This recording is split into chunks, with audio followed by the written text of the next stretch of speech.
If you're feeling tight in your hamstrings, especially the part of the hamstrings that are higher up towards your bum, I have a great exercise for you. Okay?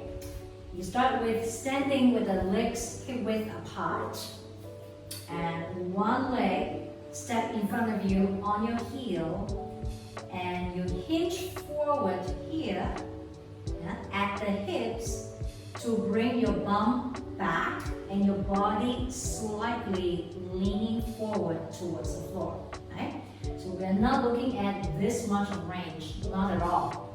Just a little bit, I would say maybe 60 degrees forward with the body. Yeah? And then make sure that you're really hinging or bending at the hip. Okay?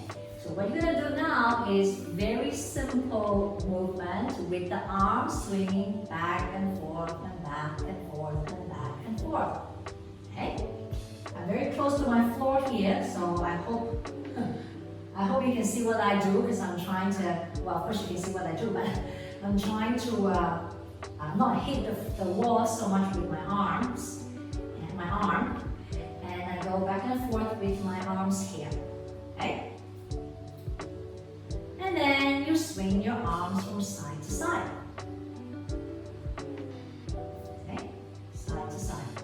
Relax your back, relax your body, relax your legs. Okay?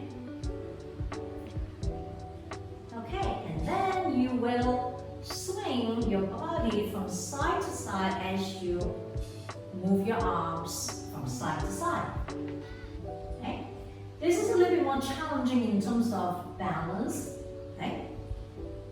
So the standing leg, basically, actually both legs are working quite hard to help you stay upright and not fall.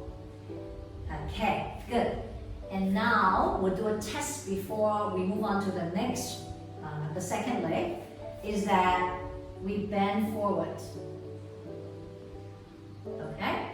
Now, if you're feeling a sense of length in that leg that was in front of you, right, in the back of the leg, right, that exercise has done some great things for you. Okay? And then you change side and you repeat the same thing.